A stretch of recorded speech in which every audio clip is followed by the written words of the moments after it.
Samantala, dati nang nasagot ang mga issue na pinagbasehan ng impeachment complaint laban kay Pangulong Bongbong Marcos. Ayon po yan sa Malacanang. Ang House Committee on Justice naman handa raw tanggapin ang impeachment complaint para maituring na itong initiated. Balitang hatid ni Tina Panganiban Perez. Ang anyay pagsuko kay dating Pangulong Rodrigo Duterte sa International Criminal Court ang isa sa 5 impeachable offense ng impeachment complaint na inihain laban kay Pangulong Bongbong Marcos.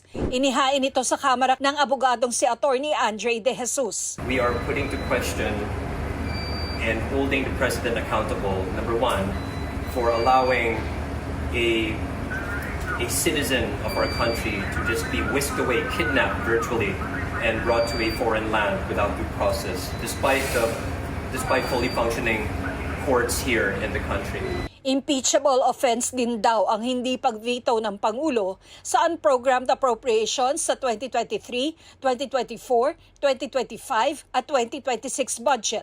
Umano'y pagbenepisyo sa mga kickback mula sa budget insertion at ghost flood control projects at pagtatatag ng Independent Commission for Infrastructure o ICI para kanlungin umano ang mga kurakot na kaalyado. Pati ang mga alegasyong nagdodroga ang Pangulo. We're also putting to question the fitness of the President to still govern our country. Binigyang diin ni De Jesus na dapat ma-impeach ang Pangulo dahil sa graft and corruption, culpable violation of the Constitution at betrayal of public trust. Iginiit din niyang wala siyang kaugnayan sa Pangulo o kay Vice President Sara Duterte. If you're asking if I'm affiliated with the Dutertes, no, I am not. No, I have no links with the President. I've never met either the President or the First Lady. That's the thing. There's the accusation that this is intended to trigger the 1-year ban, right? Inendorso naman ni House Deputy Minority Leader at Pusong Pinoy Party List Representative Journey Jet Nisay ang impeachment complaint. Isa siya sa mahigit 200 kongresistang pumirma sa impeachment complaint laban kay Vice President Sara Duterte noon.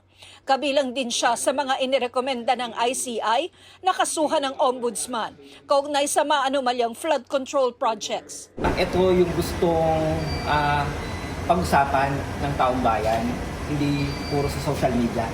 Ito ay sa tamang forum natin dadalhin. At naniniwala kami sa saligang batas, public office, sa public trust, that no one, not even the President, is above the law. Paglilinaw ni Congressman Nisay, hindi siya nakikipagtulungan sa kampo ng bise. Wala pang tugon o reaksyon ng Pangulo tungkol sa impeachment complaint laban sa kanya. Pero ayon sa Malacanang, nirerespeto ng Pangulo ang proseso at may tiwala siya sa Kongreso bilang institusyong naatasang duminig nito. Wala rin daw basehan ang impeachment complaint. We respect this process and trust that Congress, as a co-equal branch of the government, will discharge its duties with honesty, integrity, and fidelity to the rule of law. Itong mga issue po na ito ay matagal na po natin nasagot. Matagal na po natin itong naipaliwanag, walang basehan. Ayon kay House Secretary General Cheloy Garafil, itatransmit niya ang reklamo sa tanggapan ng Speaker alinsunod sa konstitusyon at sa rules ng Kamara. Nakasaad sa rules on impeachment na isang impeachment complaint lang ang pwedeng ma-initiate laban sa isang impeachable official sa loob ng 1 taon. Hindi pa deemed initiated ang reklamong inihain dahil hindi pa ito nare-refer sa House Committee on Justice. As soon as it is included in the order of business and soon enough will be referred in the Justice Committee, rest assured that the Justice Committee is ready to receive the impeachment complaint.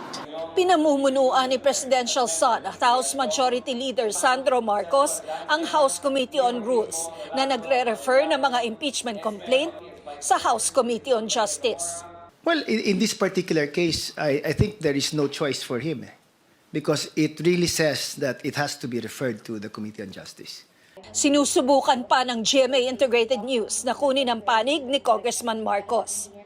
Si Davao City 1st District Representative Paulo Duterte, na kapatid ng Vice Presidente, kinwestiyon ang inihaing reklamo laban sa Pangulo. Duda ni Representative Duterte, layo ng reklamo na protektahan ng Pangulo mula sa ibang impeachment complaints. Wala naman daw nakikitang basehan si House Speaker Faustino D. III para ipa-impeach ang Pangulo dahil malinaw anyang ginagawa ng Pangulo ang trabaho nito.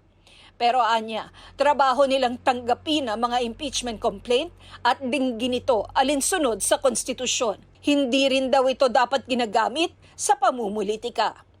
Tina Panganiban Perez, nagbabalita para sa GMA Integrated News.